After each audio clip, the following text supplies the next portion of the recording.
As Sister Jamila lights her candle, she whispers a prayer passed down to her through over 40 generations of her family.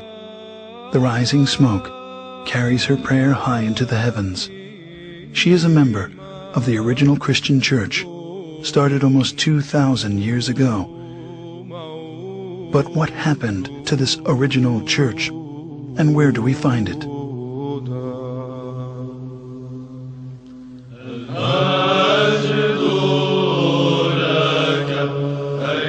At that time, those believers in Jesus Christ joined together with the apostles, establishing the first organized church community in the city of Antioch. It is there in Antioch that they were first called Christians, as stated in Acts 11:25.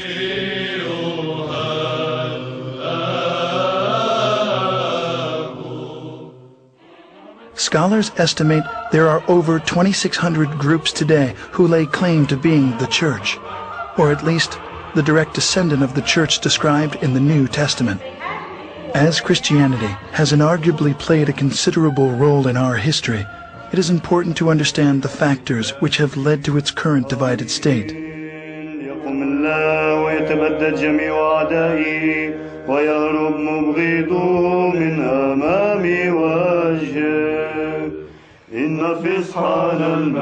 With the birth of the Church of Jesus Christ at Pentecost, the apostles made many missionary journeys.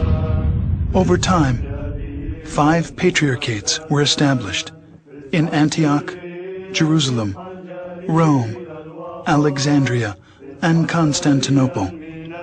The apostle Peter was the first bishop of Antioch.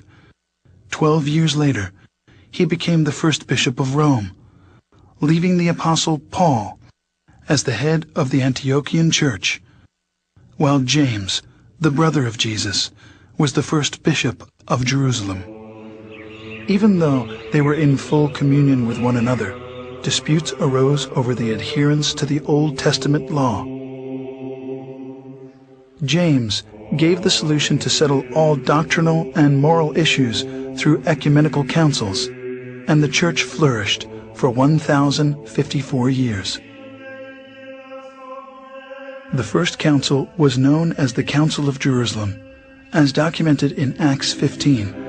In the history of the Christian Church, we find scores of such councils, establishing its canon laws, which the Orthodox regard as the faith of the apostles, faith of the fathers, faith of the Orthodox, the faith which has established the universe. Heresies, disputes, numerous wars, and much persecution constantly challenged the early fathers of Orthodox Christians.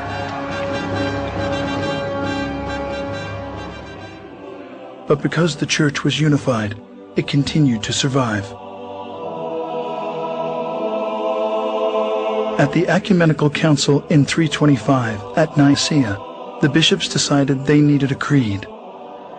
After much prayer and some 90 years, what's known today as the Nicene Creed was finally written.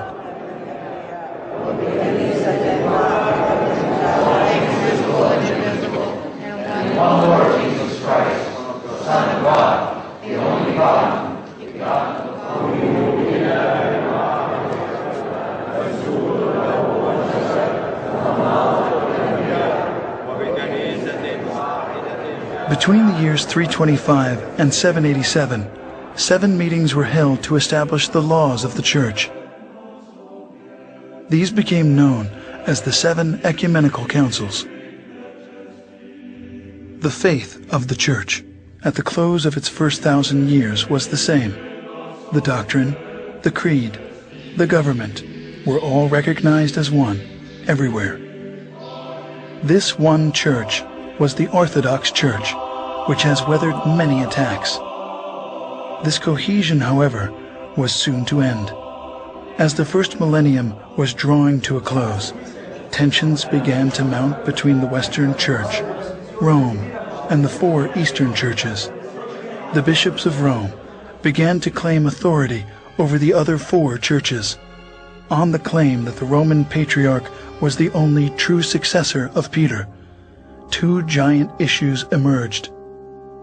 First, Rome's declaration of the Pope's supremacy, and second, that the wording of the 700-year-old creed be changed. As disunity led to conflict, a cardinal was sent by the Roman bishop to slap a document on the altar of the church in Constantinople during a Sunday worship, excommunicating the Patriarch of Constantinople from the church. The final consequences of these tragic events was a massive split. The Great Schism occurred in the year 1054.